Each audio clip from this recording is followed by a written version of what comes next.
तो आज हम अपने अध्ययन में सुसमाचारों के माध्यम से यहाँ पहुंचे हैं और अब हमारे पास यह अवसर है कि हम सभी समय के सबसे प्रसिद्ध उपदेश को सुने। इसे पर्वत पर उपदेश कहा जाता है। लूका 6 हमें यहाँ 17वीं आयत में बताता है, यीशु एक समतल स्थान पर खड़े हुए जहां उनके शिष्यों की एक बड़ी भीड़ और लोगों की एक विशाल भीड़ थी। अब यहाँ का स्थान निश्चित नहीं है, लेकिन इसे लंबे समय से गलील सागर के उत्तरी छोर की पहाड़ी से जोड़ा जाता रहा है। मुझे स्वयं उस पहाड़ी पर खड़े होने का सौभाग्य मिला है, जो सुंदर घास से ढका हुआ एक प्राकृतिक रंगमंच प्रदान करती है। हजारों लोग उस पहाड़ी पर बैठ सकते थे और नीचे प्रभु का उपदेश आसानी से सुन सकते थे। अब यीशु के उपदेश का सबसे विस्तृत विवरण मत्ती 5, 6 और 7 में दर्ज है और प्रभु की शुरुआत उन बातों से होती है जिन्हें हम धन्य वचन कहते हैं। तो हम वहीं से शुरू करेंगे। अब बीटिट्यूड शब्द लैटिन भाषा का है। इसका अर्थ है आनंद या धन्यता। आप इसे सच्चा सुख भी अनुवादित कर सकते हैं। और यीशु भीड़ का ध्यान आकर्षित करने वाले हैं, उन्हें मूल रूप से यह बताकर कि वे उस मायावी तत्व को जिसे मानव जाति इतिहास भर से खोजती आई है, सच्चा सुख कैसे पा सकते हैं। लेकिन यह भीड़ तब चौंक जाती होगी जब यीशु अपनी पहली बात, जो मत्ती 5:3 में दी गई है, कहते हैं, धन्य हैं वे जो आत्मा में दरिद्र हैं, क्योंकि स्वर्ग का राज्य उन्हीं का है। अब ये लोग पीढ़ियों से अपने रब्बियों से यह सुनते आ रहे हैं। इसे इस तरह कहा जाता है, धन्य हैं वे जो आत्मा में सिद्ध हैं, क्योंकि स्वर्ग का राज्य उन्हीं का है। और यीशु कहते हैं, नहीं नहीं नहीं नहीं, धन्य वे हैं जो यह पहचानते हैं कि वे आत्मा में सिद्ध नहीं हैं। अब आत्मा में गरीब होने का क्या अर्थ है? खैर, जो शब्द गरीब के लिए अनुवादित किया गया है वह उन लोगों का वर्णन करता है जो इतनी गहरी गरीबी में हैं कि उन्हें जीवित रहने के लिए पूरी तरह से किसी और पर निर्भर रहना पड़ता है। तो आत्मा की गरीबी का अर्थ है यह जागरूकता कि हम पूरी तरह से मसीह पर निर्भर हैं। आप वास्तव में यीशु के शब्दों को इस तरह से भी कह सकते हैं, धन्य हैं वे जो असहाय हैं, क्योंकि वही हैं जो अपने शाश्वत भविष्य को केवल मसीह पर भरोसा करते हुए सौंपते हैं। अब यहां यीशु का सच्चे सुख का दूसरा मार्ग है। चौथे पद में, धन्य हैं वे जो शोक करते हैं, क्योंकि वे शांति पाएंगे।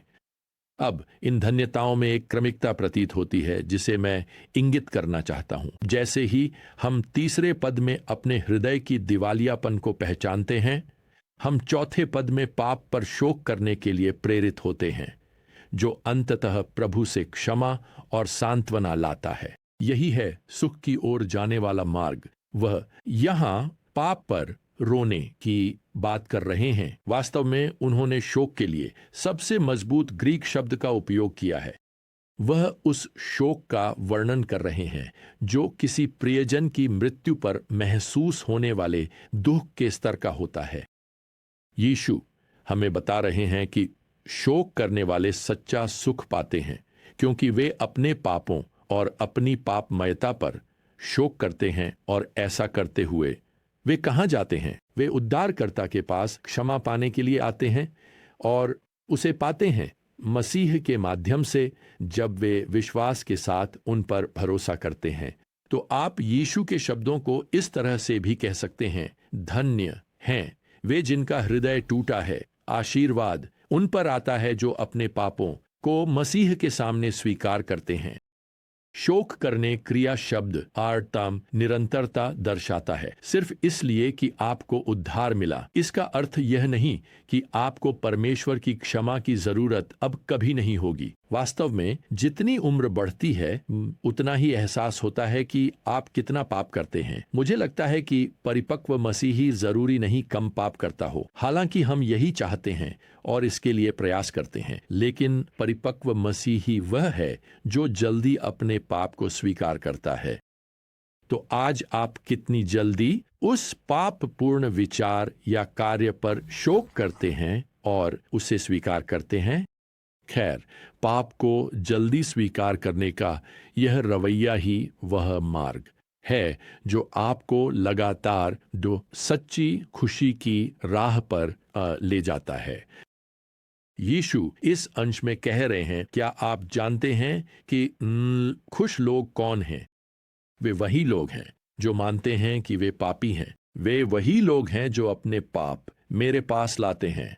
वे हर पल अपने पापों को स्वीकार करने वाले हैं। धन्य हैं वे जो टूटे हुए हृदय वाले हैं, क्योंकि उन्हें सांत्वना मिलेगी, न केवल अभी बल्कि एक दिन स्वर्ग में हमेशा के लिए। अब यीशु अपने श्रोताओं को फिर से चौंकाते हैं खुशी की ओर एक और कदम के साथ। वे यहाँ 5वीं आयत में कहते हैं, धन्य हैं वे जो नम्र हैं, क्योंकि वे पृथ्वी के अधिकारी होंगे। और मैं सोच रहा हूं, सच में नम्र लोग, आप जानते हैं, वे पृथ्वी के अधिकारी नहीं बनते। उन्हें तो पृथ्वी पर कुचल दिया जाता है। मुझे यह कुछ ऐसा ही लगता है जैसे वह छोटा लड़का स्कूल के गुंडे द्वारा परेशान किया जा रहा हो। हर दिन वह गुंडा उस छोटे लड़के से उसका लंच मनी मांगता था। यह एक दिन में $1 था, हफ्ते में $5। वह छोटा लड़का इतना मजबूत नहीं था कि कुछ कर सके। फिर उसने कराटे की कक्षाओं का विज्ञापन देखा और समझ गया कि उसे यही सीखना चाहिए ताकि वह उस गुंडे का सामना कर सके। वह बहुत उत्साहित था जब तक कि उसे पता नहीं चला कि कक्षाओं की फीस हफ्ते में $5 है। तो वह फिर से गुंडे को पैसे देने लगा। ये कहीं कम झंझट वाला था। अब जब हम नम्रता के बारे में सोचते हैं तो हम स्वाभाविक रूप से कमजोरी के बारे में ही सोचते हैं, है ना? नम्र लोग अपनी टिफिन के पैसे खो देते हैं। नम्र लोग धरती के वारिस नहीं बनते, उन्हें तो धरती में ही रौंद दिया जाता है। तो सुनिए, भले ही अंग्रेजी शब्दकोशों में नम्रता को कायरता का एक रूप बताया गया है, लेकिन बाइबल में नम्रता कमजोरी नहीं है। नम्रता का मतलब है शक्ति का नियंत्रण, मेन होना। असल में यहां जो नम्र शब्द इस्तेमाल हुआ है वह उस घोड़े के लिए भी इस्तेमाल होता है जिसे लगाम लगाकर चलाया जाता है। तो नम्रता का मतलब है नियंत्रित शक्ति। यह इतना मजबूत होना है कि आप उस बदमाश को जवाब दे सकते हैं, लेकिन फिर भी बदला न लेने का चुनाव करते हैं। तो यीशु यहां कह रहे हैं कि नम्र वे हैं जिनकी शक्ति नियंत्रण में है। और बताइए क्या होता है? वे धरती के वारिस बनेंगे। वैसे वारिस बनना शब्द भविष्य काल का क्रिया है, ये भविष्य में होने वाला है। दूसरे शब्दों में, अभी आपके पास अधिकार नहीं है और न ही आप प्रभारी हैं, लेकिन एक दिन आप जो उद्धार पाए हैं प्रभारी होंगे। आप सचमुच पृथ्वी पर राज्य करेंगे। आप आने वाले राज्य में यीशु मसीह के साथ सह राजा बनकर राज करेंगे, जैसा कि प्रकाशित वाक्य 20:4 में लिखा है। अब यहां मत्ती अध्याय 5 की 6 आयत में यीशु एक और चौंकाने वाला बयान देते हैं। वे कहते हैं, धन्य हैं वे जो धार्मिकता के लिए भूखे और प्यासे हैं, क्योंकि वे तृप्त किए जाएंगे। अब हमें पहले एक बात स्पष्ट करनी होगी। क्या प्रभु यहाँ वस्तुनिष्ठ धार्मिकता की बात कर रहे हैं कि वह धार्मिकता पोत आपके खाते में उस समय जोड़ी गई थी जब आप उद्धार पाए थे? ऐसा नहीं हो सकता, क्योंकि तब हमारे पास पहले से ही मसीह की यह धार्मिकता है जो हमें परमेश्वर की ओर से उसके पुत्र पर विश्वास द्वारा उपहार मिली है। रोमियो 3:21-22। हमें पहले ही धर्मी ठहराया जा चुका है। हम परमेश्वर के साथ पहले ही सही हैं। यही धार्मिक का अर्थ है। तो प्रभु यहाँ परमेश्वर के साथ सही होने की बात नहीं कर रहे हैं कि वे परमेश्वर के लिए भी सही जीवन जीने की बात कर रहे हैं। धार्मिकता के लिए भूखे और प्यासे रहने का अर्थ है कि आपके भीतर परमेश्वर के साथ सही होने की और अपने जीवन के द्वारा उसे प्रसन्न करने की गहरी लालसा है। मैं आपको बताता हूं, इस धरती पर सबसे खुश इंसान न तो सबसे अमीर है, ये न ही सबसे स्वस्थ है, बल्कि वह है जो प्रभु को जानने और उसे प्रसन्न करने के लिए भूखा है। तो यहां सवाल यह है, आज आप किस चीज के लिए भूखे हैं? मैंने पढ़ा है कि एक बार सुकरात के पास उनका एक युवा शिष्य आया और उसने पूछा, मैं आपके जैसी की बुद्धि कैसे प्राप्त कर सकता हूं? सुकरात ने कहा, मेरे पीछे आओ, और वे उसे समुद्र की ओर ले गए और फिर खुद पानी में उतर गए। वह युवा थोड़ा हिचकिचाया, लेकिन फिर भी उनके पीछे पीछे पानी में चला गया। वे लगभग कमर तक पानी में पहुंच गए और अचानक सुकरात मुड़े, उस युवक की गर्दन पकड़ ली, उसका सिर पानी के नीचे धकेल दिया और उसे तब तक दबाए रखा कि जब तक वह युवक सांस लेने के लिए तड़पने नहीं लगा। आखिरी क्षण में सुकरात ने उसे ऊपर खींच लिया, किनारे पर ले आए और फिर उससे पूछा, जब मैंने तुम्हारा सिर पानी के नीचे दबाया था तो उस समय तुम सबसे ज्यादा क्या चाहते थे? वह युवक हाँफते हुए बोला, हवा सर, हवा।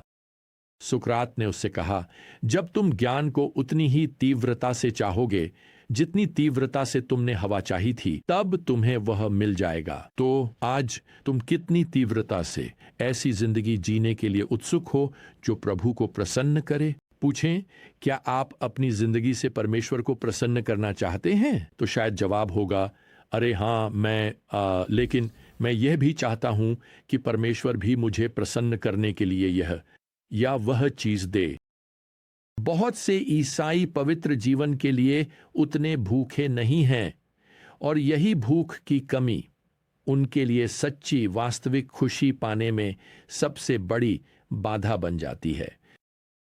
तो आइए आज इस तरह प्रार्थना करें, प्रभु मुझे आपके लिए भूख की भूख दे, मुझे ऐसी प्यास दे जो केवल आपके लिए प्यासी हो, परमेश्वर के साथ सही होने की, धर्मी होने की, परमेश्वर के साथ ठीक होने की। मुझे ऐसे जीवन के लिए भूखा और प्यासा बना दीजिए जो आपको प्रसन्न करे। तो सुनिए, अब तक के सबसे महान उपदेश और सबसे महान उपदेशक के अनुसार यही सच्ची खुशी का रास्ता है। यीशु ने यहाँ वादा किया, धन्य हैं वे जो परमेश्वर के साथ सही होने के लिए भूखे और प्यासे हैं, क्योंकि वे तृप्त किए जाएंगे।